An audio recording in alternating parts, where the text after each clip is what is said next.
I am in County Limerick, and a woman named Annette got in touch with me, having seen some of my videos, and said you should come to just outside Bruff in County Limerick and have a look and see what this man named Denis has in his back garden. So I came along thinking he'd have a collection of a few bits and pieces, and what he has here in his back garden is incredible.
This is an apple peeler and corer, and it dates back to 1890.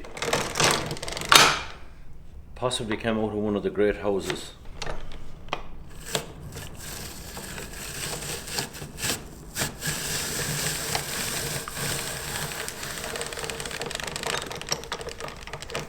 That's good. The collection started in 2009.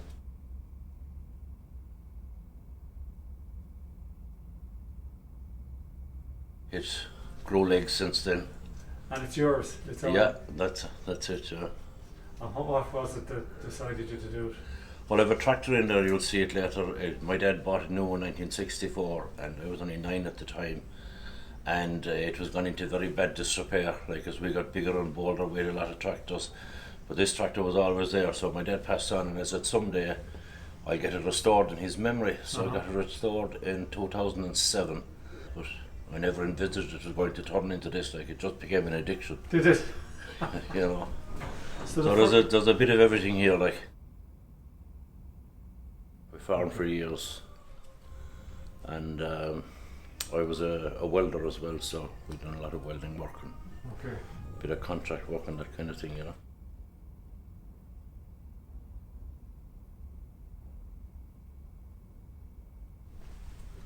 That's the old style grocery shop. Mm-hmm.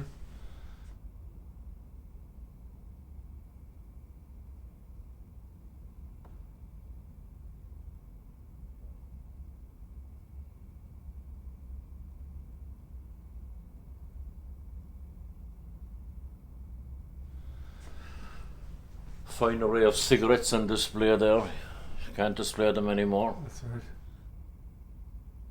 It would have been very self-sufficient back in the day. Yeah. I remember my mother actually making pillowcases and sheets Yeah. out of flour bags. But I had a woman here one day, she remember one young fella that used to play football with the club, but she says you couldn't miss him anyhow, she says, because his talk, she said, he had ranks written on his arse. So sort of made out of a flour bag.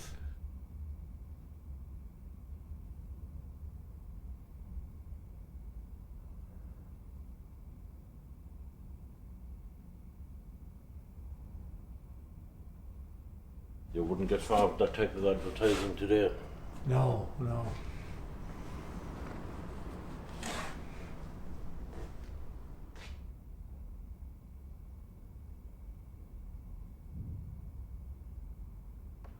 This machine here then, this was for washing eggs. Oh. Now, I dropped the eggs a few times, so you know what happens when you drop an egg, it breaks. So a friend of ours, a wood turner, he made timber eggs. Ah, great. But it was for washing the real eggs.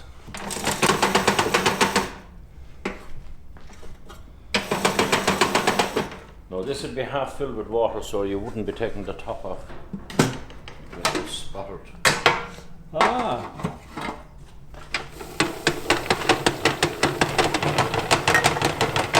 That's fantastic.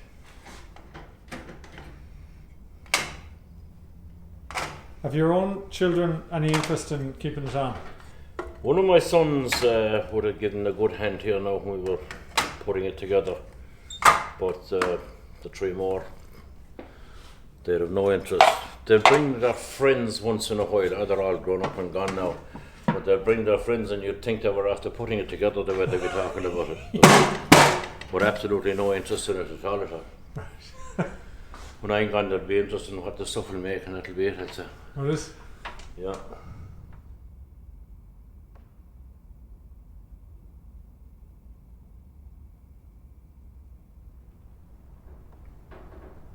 God, it's a great place.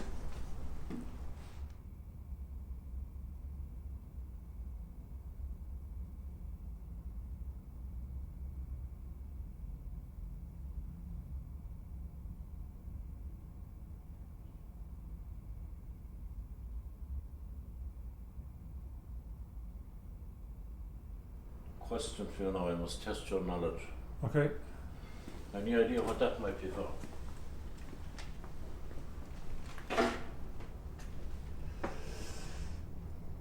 Is it a loofah? Is it for doing your back? No. No. Okay, wait a minute now, let me see. It's a soft sponge. It's not for cleaning a fork or cleaning a... I've no idea, what is it? It was for the most awkward job of all times, for cleaning Venetian blinds. Oh God, we used to have them. They were a What a course. bastard to clean them. Whose idea? Oh, that's We should have long in between them.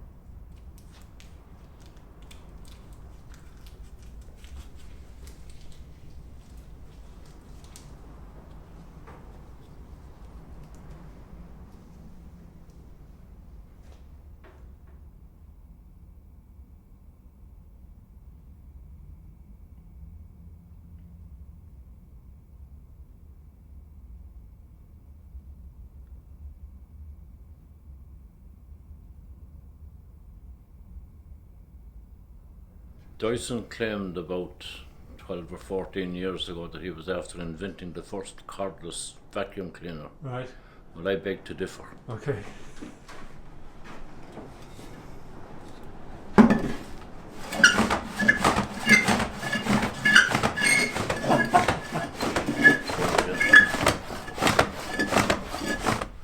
So, Mr. Dyson, I beg to differ.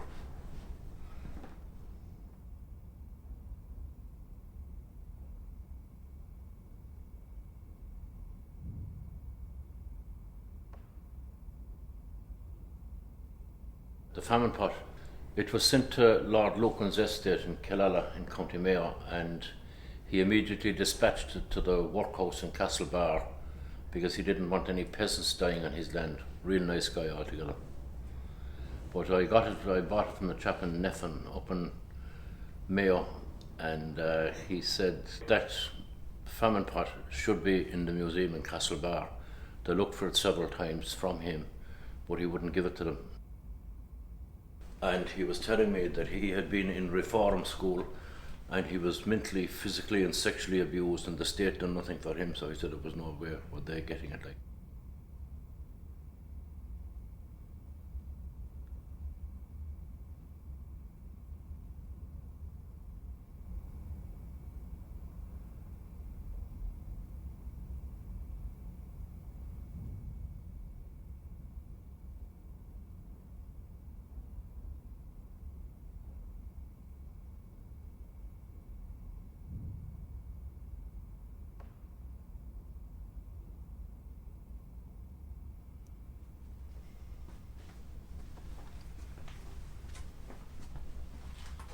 So most of the contents here came out of an old cobbler shop in Newcastle West, and the roof was falling in on it, and it was within a few days of being thrown into a skip, and it was just before Christmas, about 5 years ago, and we heard about it, so we went back and we got the stuff out of it. They were the uppers of boots that he had made, and the soles weren't put on them. And then I was down on my knees and I was filled about 3 bags of these offcuts, and the lads were saying to me, what do you want that shite for? But I had it, I wanted to recreate the working scene, and those bits of leather are as important as any other piece that's here, because that's part of the job, you know. There's an example there was a pair of shoes that were brought in for resoling. That one was done, had been resoled.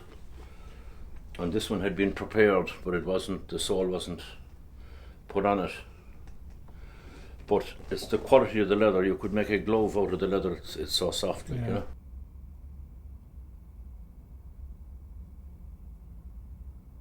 They would have been used by Irish workers, farm workers and industrial workers. They would have been used up to the mid-60s, I'd say, that way.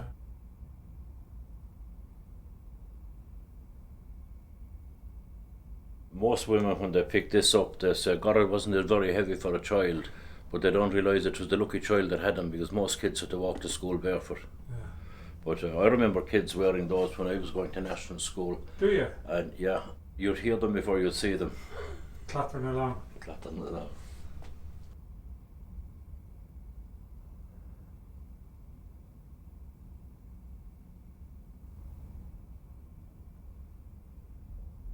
This is possibly the most serious stuff that we have, but there's a lot of very historical items in it. Like that's a Wexford pike, 1798, that was found in a wall outside in a Scotty. Those nails there, they came out of one of the coffin ships that sunk going to America. Really? Incredible. This is a stone axe that was found in Lochgore, the local lake here. It's about 4 or 5 miles from here. That's about 5,000 years old. But they done an archaeological dig in the 1950s, and they found about 20 of those, and they sent them to the National Museum. But a local woman, one day she donated a press and a couple of more things, and she said, oh, by the way, I have a stone axe from Lochgore, do you want it? Do I? What? Want it? So she just said, you didn't get it from me, so she has to remain anonymous. But I faintly know her father-in-law, he's dead about 45 years or that way. And I'm just speculating that he was involved in the dig, and he possibly said, you have enough of them.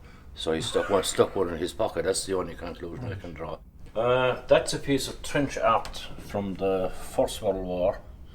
A friend of mine in Knocklong, in County Limerick, Philip Keogh, he bought a little cottage, and he had a tree planted in a certain area, and when he'd look out the window it was wrecking his head. It was doing nothing for him, but he left it there for about 2 years, and he said, fuck this one day anyhow. So he went out, he said, I'm taking that up, and he dug a hole elsewhere about 2 foot down to plant the tree, and this was looking up at it. It was the very same as it was meant to be found.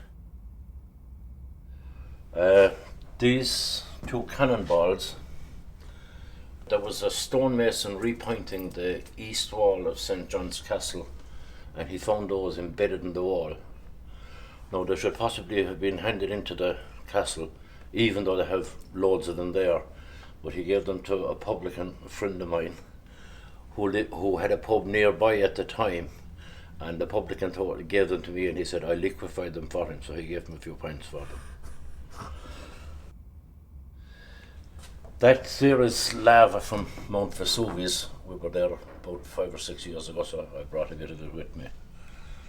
You allowed to do that? Oh, sure. It was only like stuff that's thrown around there, like, you know. Oh, I see, alright. We were on the mountain, like, you know. Okay. Yeah. But this is a piece of brick from one of the gas chambers in Auschwitz. Now, we were there on holidays back about 3 or 4 years ago, 4 or 5 years ago, and we were warned not to take anything from it. But I had to get a piece, and so I was backing up against the walls, and because there was a lot of people there at the time. But it wasn't a case of robbing something. I needed it for the history, and just kind of, people said, why do you go to Auschwitz? Like, you know, some of the wife said, you know, could you not think of any place else to go? Yeah. But I felt I was drawn there. I had to go there. I had to walk the walk where these people were, you know. So I was delighted to get that. What is that feeling in you about history? I think this will say that there's so many people through very tough times ruled and governed and beaten into submission, and these people fought for our freedom. And a lot of people were massacred, and we wouldn't be where we are today only for them, like, you know. So it's nearly an obligation to go there, and even Auschwitz. Oh yeah. And if would you not think that that's a desecration of a grave, that the people all died there, so to take away a bit from it? Well, that came out of one of the gas chambers. It's hard to explain it. Right, but it's it's one of the most serious pieces that I have here. I feel like for the people who went down that road. Well, they had no other choice in the matter, you know. Yeah. And if you, like, have you regrets about farming and welding instead of doing something with history? Like, if you had a chance to work in a museum or something like that, would you? Oh, no, I kind of like to do my own thing. You know? No museum boss would be telling you what to put in. Well, I've been to a lot of museums, different places around Europe and America, and I wouldn't be impressed with any of them at all. At all? No, because, well, okay, there's fine art, there's, you know, and paintings and things like that. Not really interested. I'd appreciate them, but I'm not really interested in them. But there is very little in, you take any of the big museums in any of the cities. You go to the National Museum even, and most of the stuff that's there, the ordinary people can't identify with it. But anybody that comes in here, you can identify with the stuff that's here. Do you know what I mean? Some of the stuff is a bit beyond the ordinary people. Now, okay, if you're highly educated and you have a degree and you're into modern art and you're in paintings, and you know, you hear of these guys, Van Gogh and all these other fellas. I know nothing about them. No, I can appreciate the work, but I wouldn't go in to have a look at it, like. Now, if I'm in a position, if the missus wants to go someplace, we go in, like, I mean, I'll endure it, like. But would you have a puss on you? I wouldn't, no, I wouldn't. But you know, it'd be a case of, you know, have we all seen no?